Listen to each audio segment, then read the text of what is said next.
Okay, so here's the big controversy. There's a birth certificate in PDF format on the White House website proving the birth date and place of President Obama. However, a lot of people say it's forged. And the reason they say it's forged is because if you take the birth certificate, and this is it, I've downloaded it from the White House website, and you open it in Adobe Illustrator. Let's zoom in on that.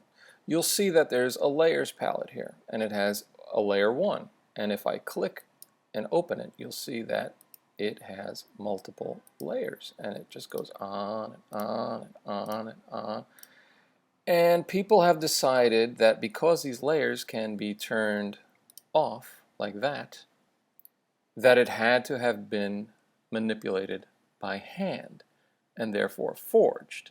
They don't really explain why some of the letters remain on a different layer, but for them that, for some reason, is even more proof that it was forged, even though for me it would have the opposite effect. I would conclude that it's some kind of anomaly.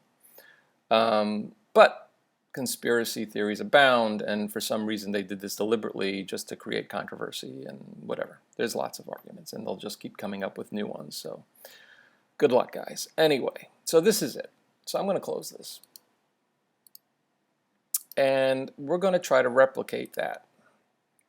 I have a sample birth certificate. It's a JPEG. I'm going to open it in Photoshop so you can see it. Okay, it's just a flattened layer.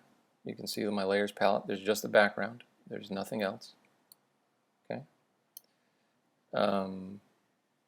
And the thing about Obama's birth certificate is that it was scanned from a book.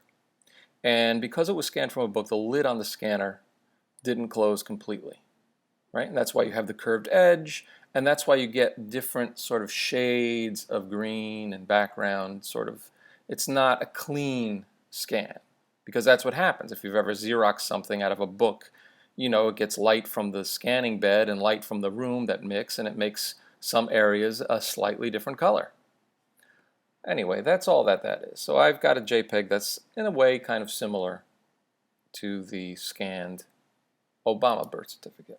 Now if I get info on this, you'll see that it has a Canon device assigned to it. That's the scanner that was used to scan the image, and it has OCR scanning software in it, which recognizes text. Now even if it's turned off, it's still built into the software, and it gets assigned to the profile of the JPEG that it generates. Now when you take this JPEG and you make an Acrobat file out of it, I'm going to just drag this into Adobe Acrobat, and then I'm going to save it. And we're going to save it to the desktop. You'll see, where is it? Here it is.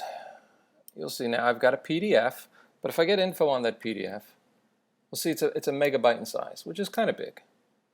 So I might want to reduce that. But first, let's open that up in Illustrator, take a closer look at it. You'll see it has a layer. If I open it, it's got another layer. If I open that, it's only got one layer. Everything's on one layer. And that's kind of what you'd expect to see. You wouldn't expect to see all those multiple layers. But what's going on? Why did that all happen? Well, if I close this and I decide, well, I want to take this PDF that I made and I want to make it a little smaller so that it downloads quicker. Well, then you go and you optimize the scanned PDF. Now I'm just going to hit the default settings. Hit OK. And what it did was it just made this file smaller. It compressed it. Okay. Now I'm going to save this. And I'm going to save it as birth certificate 2 to the desktop. Here it is. Okay. So now if I get info, you'll see it's only 123K. But even though it's smaller, and I open it up in Illustrator, and I go to my layers palette, you'll see suddenly I've got tons of layers. And if I turn one of them off, you'll see that, well, it's left background, weird background. Some of the letters are still attached. Most of them are gone. And that's just because it's compression and there's slightly different colors, and that's what happens sometimes when you apply compression to certain JPEGs that were generated by certain scanners. So do I know the exact scanner that they used and the exact version of the software and computer make that they put it on? No, I don't. So can I replicate it exactly? Maybe if I had 6 months I could, but I don't think I need to. All you need to see is that this is a result of compression. And that's it. They made a small file and it created layers automatically. That's it.